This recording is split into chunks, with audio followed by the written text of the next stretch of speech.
என் பேர் சதீஷ்குமார். தஞ்சாவூர் மாவட்டம் குருவாடிப்பட்டி கிராமத்தை சேர்ந்தவன் நானு. நானும் வந்து ஒரு ஒரு ஏழ்மையான குடும்பம். ஒரு பெரிய ஒரு பஸ் வசதி இல்லாத கிராமத்திலேருந்து பொறந்து வளர்ந்து, காவல்துறையில சேர்ந்து, பின்பு வேலைய விட்டு நம்ம வந்து ஒரு பிஸ்னஸ் ஆட்டு பண்ணை, ஸோ இந்த மாரி நெறைய பிஸ்னஸ் பண்ணிகிட்ருக்கோம்.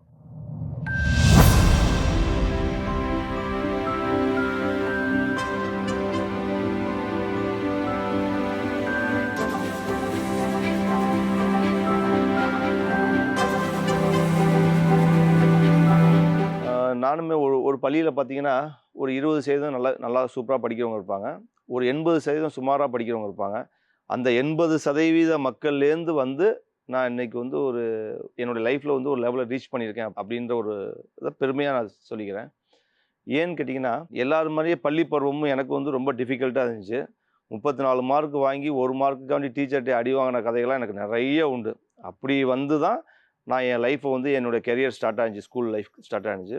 இன்னைக்கு அதுலேருந்து வந்து நம்ம வந்து ஒரு ஆட்டு பண்ணை மாரி ஒரு ஒரு ஃபார்ம் பெரிய லெவல்ல பண்ணிட்டு, லைஃப்ல வந்து பெரிய ரீச் குடுத்துருக்கோம். காவல்துறையில ரொம்ப விருப்பப்பட்டு, காவல்துறை தான் வாழ்க்கை, காவல்துறைக்கு தான் போகணும்.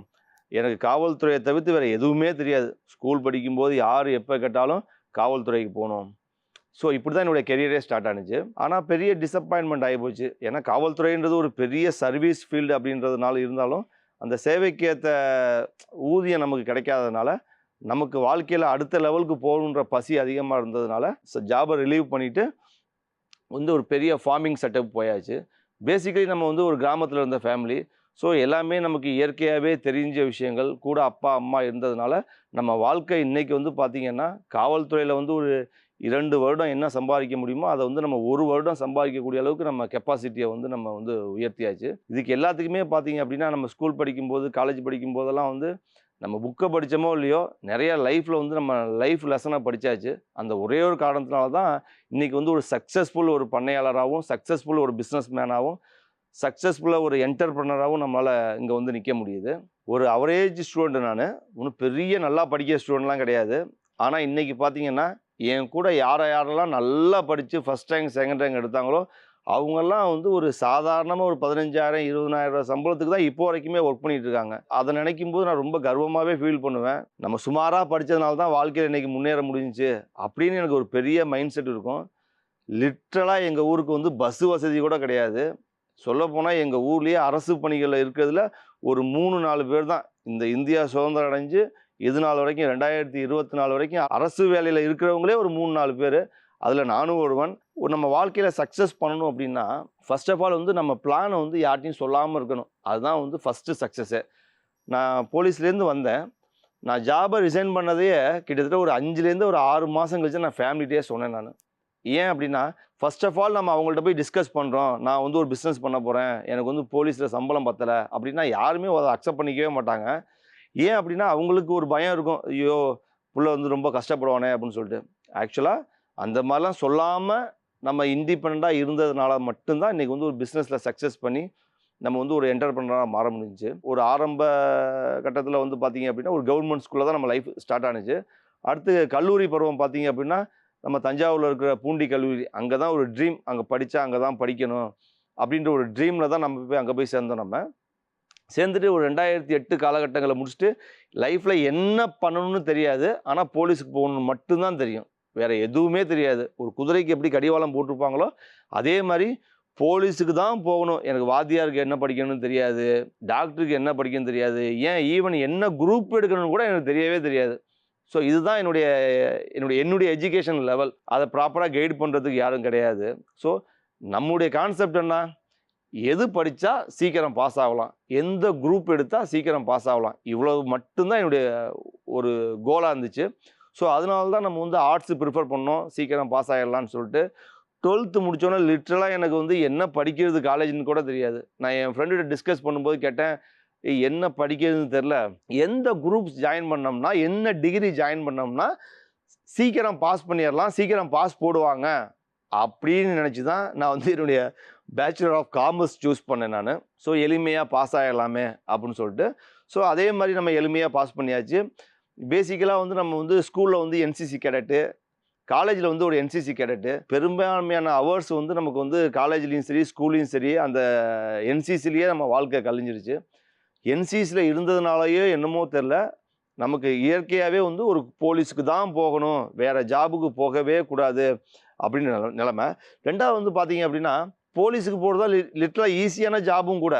ஏன்னா ஒரு சைஸ் ஹைட்டு உள்ளவங்க வந்து அப்ளை பண்ண மாட்டாங்க. இப்போ ஒரு குரூப் 4 எக்ஸாம் எழுதுறீங்க, குரூப் 2 எக்ஸாம் எழுதுறீங்கன்னா சின்னதுலேருந்து பெருசு வரைக்கும் எல்லாம் அக்செப்ட் பண்ணுவாங்க. 2 அடியிலேருந்து 6 அடி வரைக்கும் எல்லாமே போய் அப்ளை பண்ணுவாங்க. நமக்கு வந்து போலீஸுக்கு அவங்க சின்னதாக குள்ளமாக உள்ளவங்களோ மீடியமாக உள்ளவங்களோ அப்ளை பண்ண முடியாதுல்ல. ஸோ அங்கேயே நமக்கு வந்து ஒரு ஃபில்ட்ரு நமக்கு கிடச்சி போயிடுது. ரெண்டாவது வந்து போலீஸ் அப்படிங்கும்போது ஒரு சர்வீஸ் ஃபீல்டை சூஸ் பண்ணுறவங்க ரொம்ப ரொம்ப குறைவு. அப்படிங்கிறப்ப நமக்கு வந்து குரூப் 4ல் வந்து பார்த்தீங்கன்னா ஒரு 20 லட்சம் பேர் அப்ளை பண்ணுறாங்கன்னா, போலீஸுக்கு வந்து லிட்டரலாக வந்து ஒரு 5 லட்சம் பேர் தான் அப்ளை பண்ணுவாங்க. அங்கேயே நமக்கு ஒரு 15 லட்சம் பேர் ஃபில்டர் ஆகிடுறாங்க. என்சிசி மாணவனாக இருந்ததுனால மட்டும்தான் என்னால் வந்து காவல்துறையிலே வந்து ஜாயின் பண்ண முடிஞ்சுச்சு. ஏன்னா அந்த சர்டிஃபிகேட்டோட வேல்யூ வந்து எனக்கு வந்து கிட்டத்தட்ட ஒரு 2 அல்லது 2.5 மார்க் வந்து எனக்கு வந்து கொடுத்தாங்க. இப்படியே நம்ம கடந்து வந்த நம்ம பள்ளி பருவம் வந்து ஒரே இலக்கு காவல்துறைக்கு போகணும் அப்படின்றது.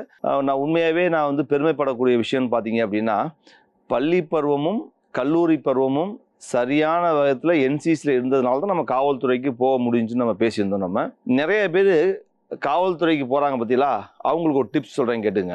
ஒரு 100 மார்க் எக்ஸாம் நடக்கும். அதில் வந்து 80 மார்க் வந்து எக்ஸாம், மீதி 20 மார்க் வந்து பார்த்திங்கன்னா 15 mark physical, 5 mark certificate. So இந்த பேட்டர்னில் தான் நடக்கும். நம்ம ஆளுங்க எங்கே ஃபெயில் ஆகிறாங்க அப்படின்னா 80 மார்க்கை விட்டுருவானுங்க. 80 மார்க்குக்கு யாருமே படிக்க மாட்டானுங்க. மீதி இருக்க இந்த 15 மார்க் ஃபிசிக்கல் இருக்குது பார்த்தீங்களா, அதுக்கு டே நைட்டுன்னு ஒரு நாளைக்கு 5 மணி நேரத்தை வேஸ்ட் பண்ணிடுவாங்க. இந்த மாதிரி வேஸ்ட் பண்ணுறதுல ஒரு 100க்கு 2% பேர் கூட காவல்துறையில் தேர்வே ஆக முடியாது. மீதி 80% மார்க் இருக்குது பார்த்தீங்களா, அந்த 80% மார்க்கில் அதை வந்து 50-50 பிரிச்சிருப்பாங்க. நான் ரொம்ப நாளாச்சு நான் எக்ஸாம் எழுதி சரியான ஞாபகத்தில் இல்லை எவ்வளோ மார்க் அப்படின்னு.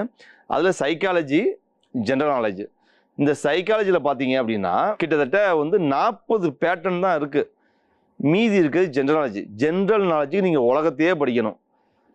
மீதி இருக்க சைக்காலஜிக்கு வந்து 40 பேட்டர்ன் படித்தா போதும், நீங்கள் அதுலேருந்து பாஸ் பண்ணிடலாம். ஸோ இதுதான் ஒரு சின்ன ஒரு காவல்துறைக்கு தேர்வாகணும் அப்படின்னா அதில் இருக்க ஒரு சின்ன சூட்சுமமே இதுதான். ஆனால் நம்ம பீப்புளுக்கு வந்து இதுவே தெரியாமல் டே நைட்டாக ஓடியாந்து அவங்க கோட்டை விட்டுடுறாங்க. நிறையா கிராமத்து இளைஞர்கள் கோட்டை விட்டுடுறாங்க. முதல்ல படித்தாதான் தேர்வு எழுத முடியும். இதுதான் என்னுடைய சக்ஸஸ் டிப்பு. ஒருத்தன் எங்கே கேப் கொடுக்குறானோ அந்த கேப்பை ஃபில் பண்ணிட்டோம்னாவே நம்ம வாழ்க்கையில் சக்ஸஸ் ஆகிடலாம். இதுதான் என்னுடைய சக்ஸஸ் ஃபார்முலா. ரெண்டாவது வந்து யார் அக்ரிகல்ச்சருக்கு போகணும்னு நினைப்பாங்க? நீங்கள் யோசிச்சு பாருங்கள். எல்லாரும் ஒரு விஷயத்தை வந்து ஃபார்வேர்ட் பண்ணுவானே தவிர்த்து ஃபாலோ பண்ணுறதுக்கு ஆளே கிடையாது. நீங்கள் ஒரு அட்வைஸ் சொன்னோன்னா ஒரு வாட்ஸ்அப்பில் ஒரு அட்வைஸ் அனுப்பிச்சி விடுங்க, அதை வந்து 10 பேத்துக்கு அனுப்புவாங்க. ஆனால் அதில் ஒருத்தனாவது ஃபாலோ பண்ணான்னு கேட்டால் ஃபாலோ பண்ண மாட்டான். அப்படி ஃபாலோ பண்ண ஒருத்தன் தான் நான். என்னுடைய ஆட்டு பண்ண கெரியரில் நான் சூஸ் பண்ணும்போது நான் ஆட்டு பண்ண வைக்க போகிறேன் அப்படின்னு நான் வீட்டை சொல்லவே கிடையாது. சொன்னால் என்ன பண்ணுவாங்க? வீட்டில் எந்த பேரண்ட்டுமே ஒத்துக்க மாட்டாங்க. இன்றைக்கி நல்லா கேட்டுங்க, என்னுடைய காவல்துறையில் வந்து 1 வருஷத்து சம்பளம் நான் கிட்டத்தட்ட 1 மாதத்தில் ஏர்ன் பண்ணுறேன். இன்னமும் எங்கள் அம்மா சொல்கிறாங்க, நீ பேசாமல் போலீஸ் வேலைக்கே போயிடுறா அப்படின்னு. ஏன்னா பீப்புளோட மென்டாலிட்டி வந்து அவ்வளோதான். எது தேவைன்னு பேரண்ட்ஸுக்கு தெரியாது. ஏன்னா அவங்களாம் ரொம்ப பின்னோக்கி உள்ள மனசில், ஏன்னா கிராமத்தில் இருக்காங்க, அவங்களுக்கு கவர்மெண்ட் வேலை தான் பெருசு அப்படின்னு. ஃபஸ்ட்டு போஸ்டிங் தஞ்சாவூரில் ட்ரைனிங் எடுத்தாச்சு. ஃபஸ்ட்டு போஸ்டிங் வந்து பார்த்திங்கன்னா சென்னையில் போட்டாச்சு. சென்னைக்கெலாம் வந்துட்டு ஏன்டா வந்தோன்ற லெவலுக்கு ஆகி போச்சு. எங்கள் ஊர் தஞ்சாவூர்ன்றது ஒரு பியூட்டிஃபுல் குட்டியூண்டு டிஸ்ட்ரிக்கு. ஒரு 3 தெரு தஞ்சாவூரில் இருக்கிற மொத்தத்துக்கே ஒரு 3 தெரு தான். அந்தளவுக்கு ஒரு டிராஃபிக் இருக்காது, ஒரு பீஸ்ஃபுல்லானது. இங்கே வந்தோன்னே எப்படி இருக்கும் பாருங்கள். இங்கே வந்தோன்னே இவனுங்க லாங்குவேஜ் புரியாது, நீ என்ன பேசுகிறானுங்கன்னே புரியாது. சென்னை வாசிகள் தமிழ் பேசுகிறதே தெரியாது. ஸோ அந்தளவுக்கு இங்கே வந்து மாட்டியாச்சு. நல்லதோ கெட்டதோ ஒரு 2 இயர்ஸ் போயிட்டு பேக் டு தஞ்சாவூர் நம்ம ஏரியாவுக்கு வந்தாச்சு. வந்து நிறைய டியூட்டி. நம்ம ஏன் ரிசைன் பண்ணுறதுக்கான காரணம் என்னன்னு கேட்டிங்கன்னா, கவர்மெண்ட் வேலையவே 24 மணி நேரம் பார்க்க முடிஞ்ச கெப்பாசிட்டி இருக்கிற நான் ஏன் சொந்த வேலையை பார்க்கக்கூடாது? இவ்வளோ தான் ஆன்லைன் கான்செப்ட்.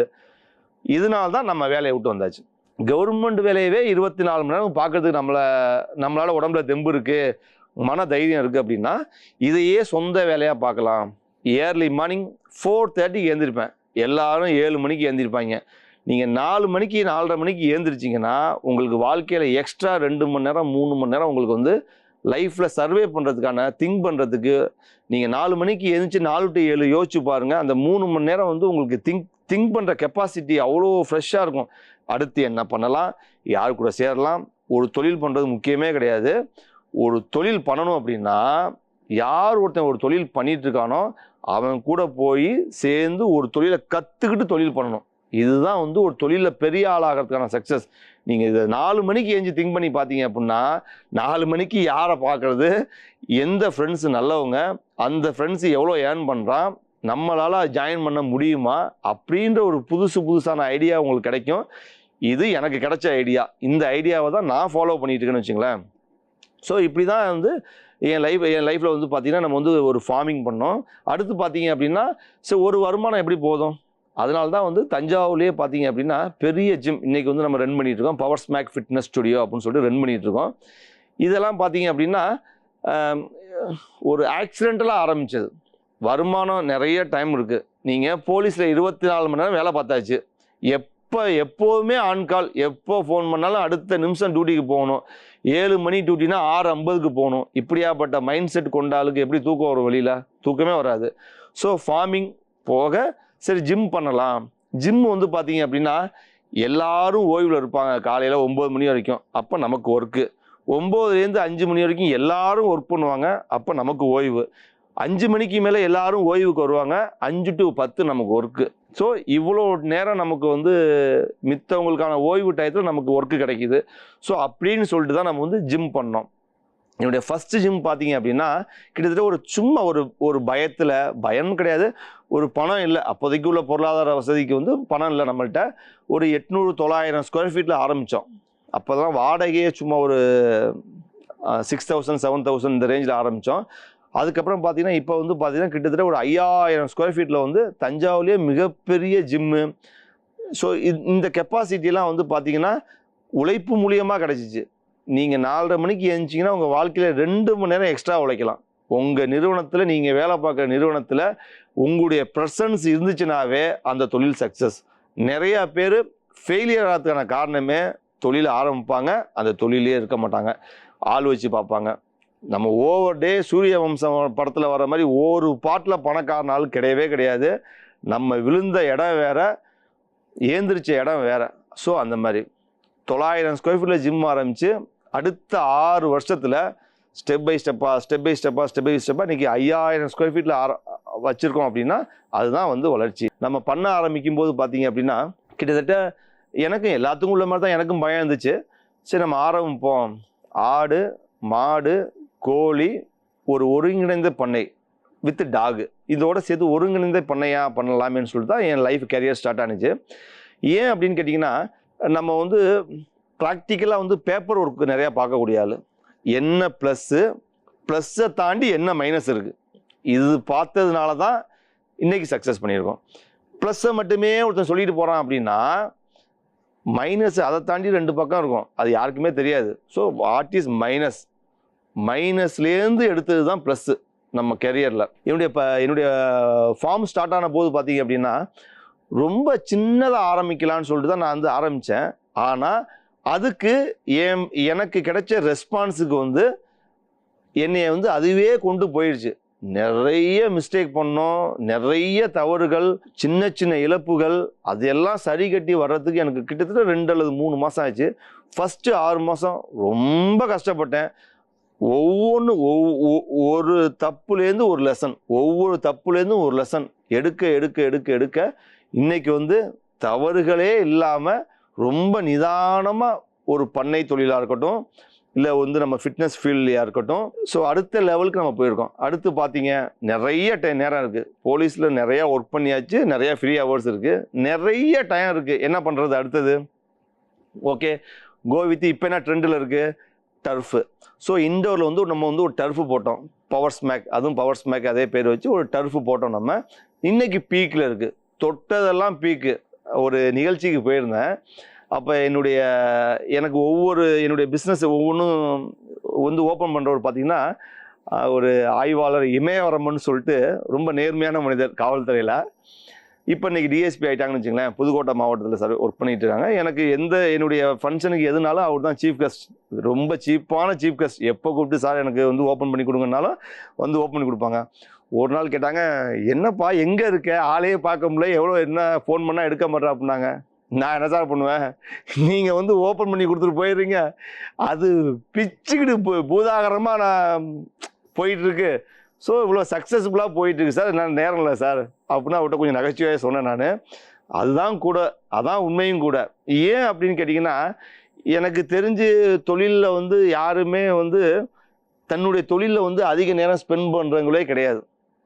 கார்ப்பரேட் முதலாளிகள் தான் வந்து ஆள் வச்சு ஒர்க் பண்ணுவாங்க.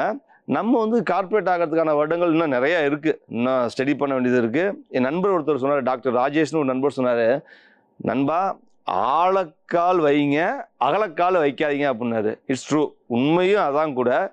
நம்ம ஃபவுண்டேஷனை எவ்வளவுக்கு எவ்வளவு ஆழமாக பண்ணுறோமோ அந்த அளவுக்கு நம்ம வந்து எங்கிட்டுமே சாயாமல் நிற்க முடியும். கஜா புயலே வந்தாலும் நிற்க முடியுன்றதுக்கு நம்மளாம் ஒரு முன் உதாரணம். ஏன்னா காவல்துறையிலேருந்து வந்தாச்சு, திருப்பி காவல்துறைக்கு போக முடியுமா? போக முடியாது. போனால் அங்கே உள்ளவன் என்ன நம்மளை பேசுவான்றது நமக்கு நல்லா தெரியும். நம்மளும் சாதாரண ஆள் கிடையாது, எவ்வளோ பேர்த்த உரண்டை இழுத்துட்டு போன்றது தெரியும். ஸோ அவங்கள்ட்ட முதல்ல போயிடக்கூடாது.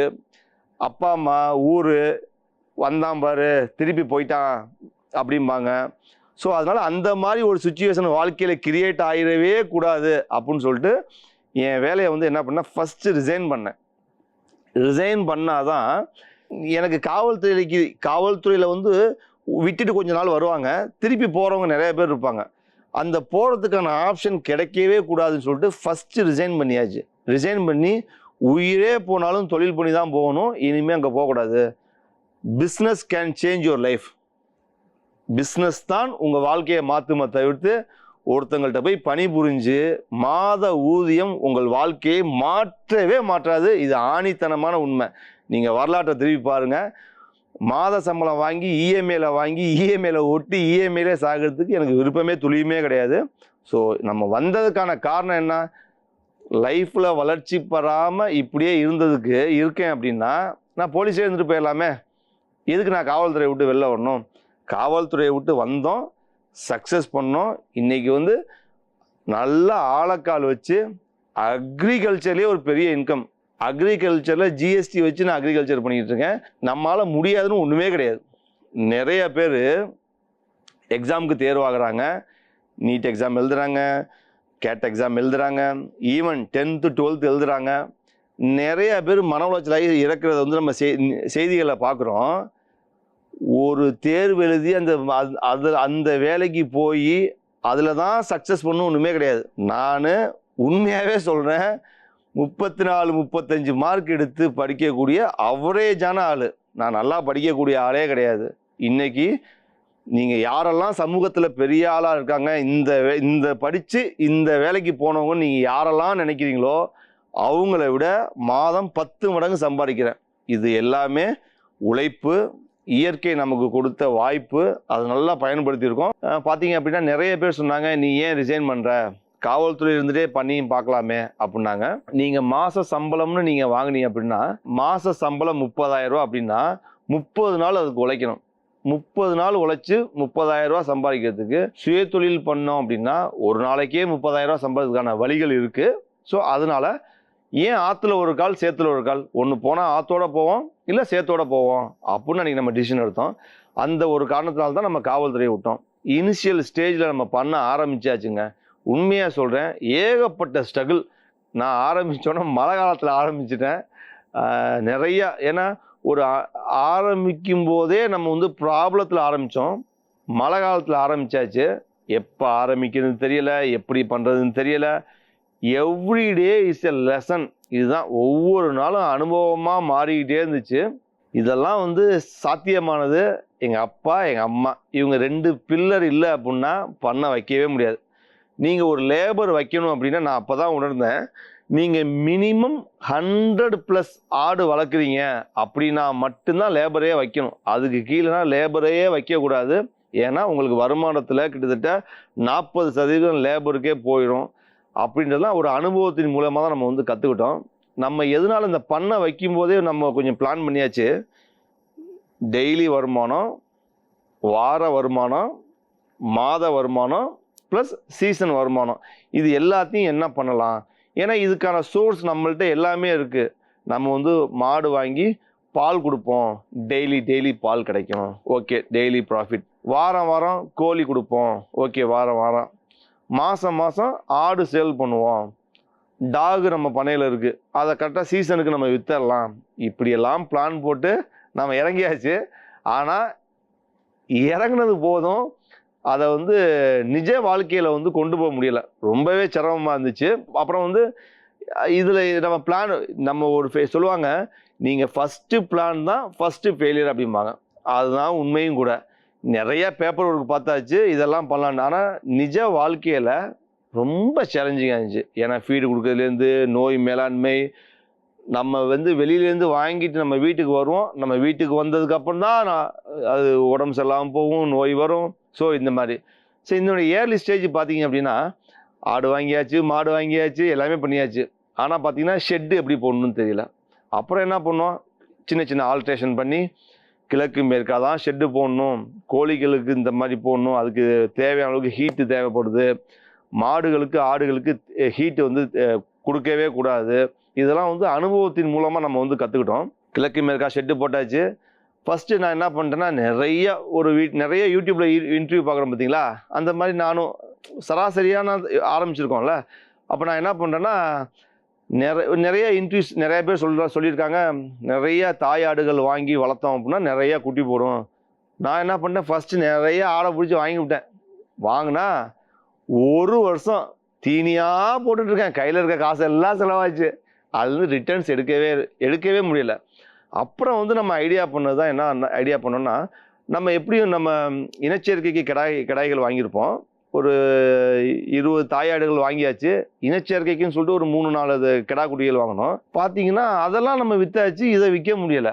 அப்படின்னு யோசிக்கும் போது தான், நம்ம ஏன் இதை வாங்கி வச்சுட்டு நம்ம கஷ்டப்படணும்? நம்ம வந்து தாயாடுகள் வாங்கி தாயாடுகளை சினைப்படுத்தி அது குட்டி போட்டு அந்த குட்டியை 1 வருஷம் கழிச்சு விற்கும் போது உங்களுக்கு 2 வருஷம் ப்ராசஸ் டைம் ஆயிடுது. அப்புறம் சொல்லிட்டு நம்ம என்ன பண்ணோம்னா, கிடாய் ஆடுகளாக வாங்குவோம், அதை ஒரு 3-4 மந்த்ஸ் வளர்ப்போம், வித்தரலான்ற ஐடியா வந்து நமக்கு வந்து சக்ஸஸ் பண்ணிச்சு. நமக்கு தாயாடுகளை வளர்த்து அந்த பிளான் நம்ம நோட்டில் எழுதி வச்சோம் பார்த்தீங்களா, அந்த பிளானே ஃபஸ்ட்டு ஃபெயிலியர். ஸோ அது மூலியமாக தான் நம்ம வந்து அந்த ஃபெயிலியர்லேருந்து தான், கிடாய் குட்டிகள் வளர்த்தா மட்டும்தான் எந்த ஏடிஎம் ஆட்டோமேட்டிக்காக வாரம் நீங்களே ஒரு கிடா சேல் பண்ணிடலாம். ஏன்னா அதுக்கான தேவைகள் இருக்குது அப்படின்றத நம்ம உணர்ந்து கொஞ்சம் கொஞ்சமாக என்ன பண்ணோம்னா, கிடாய்களை அதிகரித்தோம், தாயாடுகளை ஒதுக்கியாச்சு. ஸோ இப்படி தான் நம்ம வந்து ஆட்டில் ஒரு லேர்ன் பண்ணோம். டெய்லி மாட்டில் பால் கொடுத்து டெய்லி வருமானத்துக்கு பண்ணலாம் அப்படின்ட்டு ஒரு பிளான் வச்சுருந்தோம். அதில் ஏகப்பட்ட காம்ப்ளிகேஷன்ஸ். நினைச்சது எல்லாமே அங்கே நிறைவேற்றவே முடியல பண்ணை வாழ்க்கையில். அப்போ நாங்கள் என்ன பண்ணோம், அதையும் இதே கான்செப்ட், ஆடுகளில் கிடாய் ஆடுகள் வாங்கி வளர்த்து விற்கிறது கான்செப்டு. மாடில் வந்து கிடேரி கண்டு அப்படிம்பாங்க பார்த்தீங்களா, பட்டை கன்று, அந்த மாதிரி கண்டுகளை வந்து ஒரு 8 மாதம் 9 மாதத்து கண்டுகளை வாங்கி அதை ஒரு 6-7 மாதம் வளர்த்து சினைப்படுத்தி சினை பருவத்தில் விற்கிறது. இந்த நம்ம ஆரம்பித்தது பார்த்தீங்க அப்படின்னா பால் கொடுக்கலான்னு, ஆனால் அது ஃபெயிலியர் ஆகி போச்சு. அப்புறம் நம்ம என்ன பண்ணுறோம், ஏன் ஃபெயிலியர் அப்படிங்கும்போது அதை முறைப்படுத்த முடியல. ஏர்லி மார்னிங் 4:30-5 மணிக்கு எழுந்திரிக்க வேண்டியதாக இருக்குது, பால் கறக்கணும், ஃபீடு கொடுக்கணும், வெரி சேலஞ்சிங்காக இருக்குது. ஸோ நமக்கு பார்த்தீங்க அப்படின்னா லேபர் 2 மடங்கு செலவாகுது. வர்ற வருமானத்தை விட லேபர் 2 மடங்கு செலவாகுது. ரெண்டாவது வந்து கன்றுகளை பராமரிக்கிறதுக்கெலாம் பெரிய சேலஞ்சாக இருந்துச்சு. ஸோ அதனால் நம்ம என்ன பண்ணோம், கன்றுகளாக வாங்கி சினைப்படுத்தி அந்த சினை பருவத்தில் உள்ள மாடாகவே கொடுத்தாச்சு. ஓகே, பார்க்கும்போது ட்ரிபிள் பெனிஃபிட்டாக இருக்குது. ஏன்னா நமக்கு வேலை மிச்சம், வருமானம் கிடைக்குது. என்னுடைய பண்ணைகளில் வந்து இழப்பு ஏற்படும் போது உண்மையாகவே சொல்கிறேன், நிலகுலைஞ்சு போயிட்டேன். திருப்பி போலீஸுக்கே போயிடலாமா அப்படின்னு. அதெல்லாம் பண்ணக்கூடாது, எங்கே விட்டோமோ அங்கேருந்து பிடிக்கணும்னு சொல்லிட்டு தான் மழை சீசன் மாறினுச்சு, வாழ்க்கை மாறிடுச்சு. அப்போ மழை காலத்தில் எப்படி மெயின்டைன் பண்ணுறது, எப்படி ஃபுட்டு ப்ரிப்பேர் பண்ணி வச்சுக்கிறது, எவ்வளோ ட்ரை ஃபுட்டு வந்து ட்ரை ஃபீடு அப்படின்னா கடலை கொடி, மக்காசோளம், இந்த மாதிரி வந்து ட்ரை ஃபீடு இருக்குது பார்த்தீங்களா, இதெல்லாம் வந்து எப்படி நம்ம ஸ்டோர் பண்ணி வச்சுக்கிறது, இதெல்லாம் நம்ம மழை காலத்துலேருந்து கற்றுக்கிட்டது. ஸோ நான் இன்னைக்கு முழுசாக நான் கற்றுக்கிட்டு நான் பேசலை. இன்றைக்குமே நான் வந்து டே பை டே ஒரு லெசன் நம்ம கற்றுக்கிட்டு இருக்கோம். ஆனால் இது எல்லாத்தையும் ஃபாலோ பண்ணணும். கிளைமேட் மாறுனுச்சு, கோடை காலம் வந்துச்சு, அப்புறம் ஆட்டோமேட்டிக்காக சகஜ நிலைமைக்கு திரும்பி நம்ம ப்ராஃபிட் எடுக்க ஆரம்பிச்சிட்டோம். ஸோ இப்படி தான் என்னுடைய பண்ணை வாழ்க்கை வந்து ஏர்லி ஸ்டேஜில் போயிட்டே இருந்துச்சு. இப்படியே போயிட்டு இருக்கும்போது தான் நம்ம என்ன ஃபீல் பண்ணோம்னா, அதிகமான நேரம் ஓய்வில் இருக்கோம். சரி மித்தது பண்ணலாமே. ஏன்னா என்னுடைய பண்ணையில் அப்பா பார்க்குறாங்க, அம்மா பார்க்குறாங்க, நான் பார்க்குறேன், 3 பேர் பார்க்குறோம். சரி ஓகே, ஒருத்தர் நான் கொஞ்சம் சூப்பர்வைசிங் மாதிரி பண்ணிவிட்டு அடுத்த பிஸ்னஸுக்கு போகலான்னு நினைக்கும் போது தான் நம்ம என்ன பண்ணோம்னா, ஃபிட்னஸ் சென்டர் ஆரம்பித்தோம். ஏன்னா ஃபிட்னஸ் சென்டர் காலை 4:30 5 மணிக்கு எழுந்திரிச்சு 9 மணிக்கு முடிச்சிடலாம். 9 மணிக்கு ஃபார்முக்கு வந்தோம்னா சாயந்தரம் 4 மணி வரைக்கும் ஃபார்மு. திருப்பி அகைன் 5 மணிக்கு ஜிம்முக்கு போனால் நைட்டு 10 மணி வரைக்கும் க்ளோஸ் ஆயிரும். இப்படியே போயிட்டு இருக்கும்போது அடுத்த பிஸ்னஸ் என்ன பண்ணலாம்? நம்ம தான் காலைல 4:30 மணிக்கு எழுந்திரிக்கணும்ல, புதுசாக ஐடியா தோணும். என்ன பண்ணலான்னு யோசிக்கும்போது அடுத்து கிரிக்கெட் டர்ஃபு. இது இப்போ உள்ள ட்ரெண்டிங் அதான் போயிட்டுருக்கு. யாருமே கிரவுண்டில் போய் விளையாடுறதுக்கு விருப்பப்படுறது கிடையாது. ஒரு டர்ஃப் மாதிரி இடத்துல விளையாடுறதுக்கு விருப்பப்படுறாங்க. ஸோ அதில் நம்ம டச் பண்ணோம். நீங்கள் ஒரு பிஸ்னஸ் பண்ணணும் அப்படின்னா மினிமம் கேபிட்டல் நீங்கள் பண்ணணும். நீங்கள் வந்து ஐயோ கடன் வாங்கணும் அப்படின்னா பிஸ்னஸில் கடன் வாங்கினா தான் நீங்கள் முதலாளி, கடன் வாங்கினா தான் நீங்கள் பணக்காரன முடியும். அம்பானிக்கும் கடன் இருக்குது, அதானிக்கும் கடன் இருக்குது. ஸோ கடன் இருந்தால் தான் நீங்கள் பெரிய ஆள் ஆக முடியும். கடன் இல்லாமல் ஒரு தொழில் ஐயோ நம்ம கடன் வச்சுக்கிட்டு நம்ம தொழில் ஸ்டார்ட் பண்ணணும் அப்படின்னு நினைக்கவே கூடாது. கடன் வாங்கி தான் ஒவ்வொரு தொழிலுமே கடன் வாங்கி தான் ஆரம்பித்தோம். கடன் வாங்கி ரீபேமெண்ட் கூடிய கெப்பாசிட்டியை நீங்கள் வந்து வளர்த்துக்கமே தவிர்த்து கடன் வாங்காமல் தொழில் பண்ணக்கூடாதுன்னு நம்ம இருக்கவே கூடாது. ஸோ அப்படியே பார்க்கும்போது பார்த்தீங்கன்னா நம்ம வந்து கிரிக்கெட் டர்ஃபு போட்டோம். சக்ஸஸ், வெரி சக்ஸஸ், பிச்சுக்கிட்டு போயிட்டுருக்கு, எந்த ப்ராப்ளமும் கிடையாது. ஸோ இப்படியே போயிட்டு இருக்கும்போது நம்ம என்ன பண்ணோம், இன்னும் நிறையா கடன். ஏன்னா நம்மளை நிறைய பேர் இன்ஸ்பிரேஷனாக நினைக்கிறாங்க, நம்ம நிறைய பேர் ஃபாலோ பண்ணுறாங்க. அப்படிங்கும்போது நம்ம எவ்ரி டைம் லைஃப்பில் வந்து சேஞ்சு கொடுத்துக்கிட்டே இருக்க வேண்டிய நம்ம சூழ்நிலையில் இருக்கோம். அதுவுமே நல்லா இருக்குது, ஒரு ப்ளசண்ட்டாக இருக்குது நமக்கு. சரி நம்மளை இவ்வளோ பேர் ஃபாலோ பண்ணுறாங்க, நம்ம அடுத்தடுத்த லெவலுக்கு போகணுமே அப்படின்ற ஒரு தாட் நமக்கு கிரியேட் ஆகிட்டு இருக்கும்போது தான் நம்ம நினச்சது வந்து ஷேர் மார்க்கெட். இப்போ அதில் பார்த்தீங்க அப்படின்னா நம்ம ஈக்விட்டி, நம்ம வந்து எஃப்என்டோ. நீங்கள் ஷேர் மார்க்கெட்னு நீங்கள் சொன்னால் நீங்கள் என்ன யோசிப்பீங்க? ஐயோ பணம் போட்டால் போயிடும். கிரெடிட் கார்டுன்னு சொன்னால் என்ன யோசிப்பீங்க? ஐயோ வட்டி பிடுங்கிடுவாங்க. நீங்கள் எங்கெங்கெல்லாம் மைனஸ் நீங்கள் நினைக்கிறீங்களோ அதுதான் என்னுடைய வாழ்க்கையில் ப்ளஸ். எஃப்என்டோம்பாங்க, ஃபியூச்சர் அண்ட் ஆப்ஷன். அது பண்ணுற அளவுக்கு எனக்கு நாலேஜ் கிடையாது, படிக்கிற அளவுக்கு நேரம் கிடையாது. ஸோ ஈக்விட்டி பண்ணலாமேன்னு சொல்லிட்டு உண்மையாகவே சொல்கிறேன், நல்லா போயிட்டுருக்கு மார்க்கெட்டு. சூப்பராக ஈக்விட்டி பண்ணி நம்ம வந்து ஏர்ன் பண்ணிட்டு இவ்வளோ ப்ராப்ளத்துலேயும், இவ்வளோ ஒர்க்கு, இவ்வளோ டென்ஷன்லேயும் ப்ராப்பராக ஈக்விட்டி பண்ணி நம்ம வந்து ஒரு சக்ஸஸ்ஃபுல்லான ஒரு இன்கம் எடுத்துகிட்டு இருக்கோம். நம்ம இதை தவிர்த்து நம்ம வந்து டர்ஃபில் கிரிக்கெட் டர்ஃப் போட்டிருக்கோம் பார்த்தீங்களா, அதில் வந்து நம்ம எடுத்துகிட்டு இருக்கோம். ஃபிட்னஸ் சென்டரில் எடுத்துகிட்டு இருக்கோம். ப்ளஸ் ஃபார்மிங்கில் அட்டகாசமாக எடுத்துகிட்டு இருக்கோம். இப்படியே இருக்கும்போது பார்த்திங்கன்னா நம்ம சின்ன வயசுலேருந்தே நம்ம ஒரு ஆர்வமாக இருக்கிறது பார்த்திங்கன்னா ஜல்லிக்கட்டு. ஒரு வருஷத்துக்கு பார்த்தீங்க அப்படின்னா கிட்டத்தட்ட ஒரு 10 ஜல்லிக்கட்டு நம்ம அட்டன் பண்ணுவோம். ஏன்னா இயற்கை, நம்ம ஆக்சுவலாக மாடு அப்படின்றது செல்வம். அதை வந்து நம்ம செல்வமாக பார்த்தோம்னா வீட்டில் செல்வம் பெருகும் அப்படின்றது எனக்குள்ள ஒரு மைண்ட் செட்டு. இதுதான் எங்களுக்கு பெரியவர்களும் சொல்லி கொடுத்துருக்காங்க, நம்ம முன்னோர்களும் சொல்லி கொடுத்துருக்காங்க. அதெல்லாம் பார்த்தீங்கன்னா ஜல்லிக்கட்டு நம்ம பார்த்தீங்கன்னா 2 காலை, அட்டகாசமான காலை வச்சுருக்கோம். போலீஸ் கொம்பன், போலீஸ் காக்கி அப்படின்னு சொல்லிட்டு 2 மாடு வச்சுருக்கோம். ஏன் நம்ம வந்து வளர்க்குறோம் அப்படின்னா நாட்டு இனங்கள் அழிஞ்சிடக்கூடாது.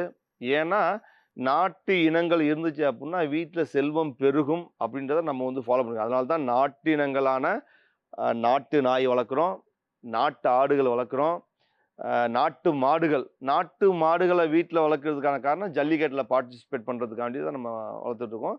ஸோ சிறப்பான முறையில் ஒரு வருஷத்துக்கு கிட்டத்தட்ட ஒரு 10 ஜல்லிக்கட்டு அட்டன் பண்ணிவிட்டு நம்ம லைஃபு கேரியரையவே கம்ப்ளீட்டாக சேஞ்ச் பண்ணியாச்சு. ஆனால் இதில் என்னன்னு கேட்டிங்கன்னா, நான் இவ்வளவும் பண்ணுறதுக்கு எனக்கு மன தைரியம் கொடுத்தது காவல்துறை. காவல்துறை தான் 24 மணி நேரம் உழைக்க கற்றுக் கொடுத்துச்சு. காவல்துறை தான் ஒரு விஷயத்தை போல்டாக டிசிஷன் எடுக்கிறதுக்கு கற்றுக் கொடுத்துச்சு. இதெல்லாம் சேர்ந்ததுனால தான் நம்ம இன்றைக்கி வந்து ஒரு சக்ஸஸ்ஃபுல் பண்ணையாளர். நம்ம ஜல்லிக்கட்டு ஃபீல்டில் போலீஸ் சதீஷ் அப்படின்னு சொன்னீங்கன்னா எல்லாத்துக்குமே தெரியும். அந்தளவுக்கு ரீச் கொடுத்ததும் காவல்துறை. காவல்துறையில் வந்து நம்ம வந்து சேவை, அது வந்து சர்வீஸ் ஃபீல்டு அப்படிம்பாங்க, சேவைத்துறை அப்படிம்பாங்க. நம்ம வந்து ஒரு 10 வருஷம் சேவை பண்ணியாச்சு. சேவை பண்ணிவிட்டு நம்ம ஒரு நல்ல ஒரு ஒரு பண்ணையாளர். ஸோ இந்த மாதிரிலாம் நம்ம வாழ்க்கை மாறிடுச்சு. நிறைய பேர் எனக்கு மெசேஜ் பண்ணுறாங்க, கால் பண்ணுறாங்க, நம்ம எப்படி பிஸ்னஸ் பண்ணுறோன்னு சொல்லிட்டு. அவங்களுக்குலாம் சொல்லிக்கக்கூடிய ஒரே விஷயம் பார்த்தீங்க அப்படின்னா, எந்த தொழில் ஆரம்பிக்கிறோன்றது முக்கியமே கிடையாது, அதை எப்படி பண்ணுறோன்றது தான் முக்கியம்.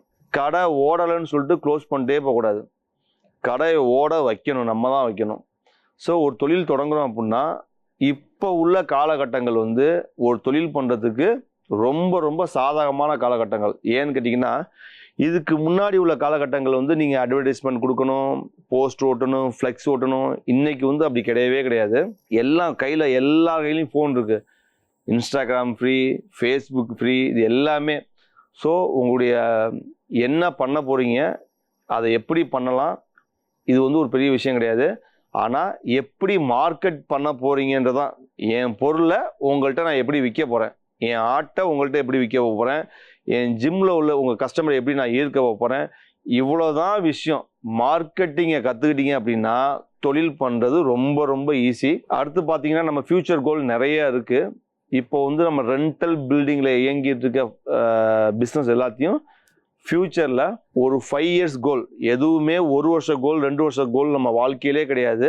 எல்லாமே 5 வருஷத்துக்கு கோல் தான் நம்ம வாழ்க்கையில் எல்லாமே. அடுத்த 5 வருஷத்தில் நம்ம என்ன பண்ண போகிறோம், என்னவா மாற போகிறோம் அப்படின்றது பார்த்தீங்க அப்படின்னா, இப்போ ரெண்டலில் இருக்கிற நம்ம பிஸ்னஸ் எல்லாத்தையும் ஒரு ஓன் கான்செப்டில் பண்ணணும். ஸோ இதுதான் வந்து அடுத்த கோல். இப்போ கிட்டத்தட்ட இருக்கிற டைம் எல்லாத்தையும் கம்ப்ளீட்டாக யூட்டிலைஸ் பண்ணி தான் நம்ம வந்து ஒர்க் பண்ணிகிட்டு இருக்கோம். இது எப்படி கார்ப்பரேட் லெவலில் மேனேஜ் பண்ணி அடுத்த லெவலுக்கு பிஸ்னஸ் கொண்டு போகலாம், இன்னும் அடுத்த லெவலுக்கு நம்ம என்ன ஃப்யூச்சர் கோல் பண்ண போகிறோன்றது வந்து ரெண்டல் பில்டிங்லேருந்து நம்ம ஓன் பில்டிங்க்கு மாற்றி ஃப்யூச்சரில் வந்து ஒரு நல்ல ஒரு ரெசார்ட்டு, ஒரு ஹோட்டல்ஸ், இந்த மாதிரிலாம் நிறைய பிளான் இருக்குது.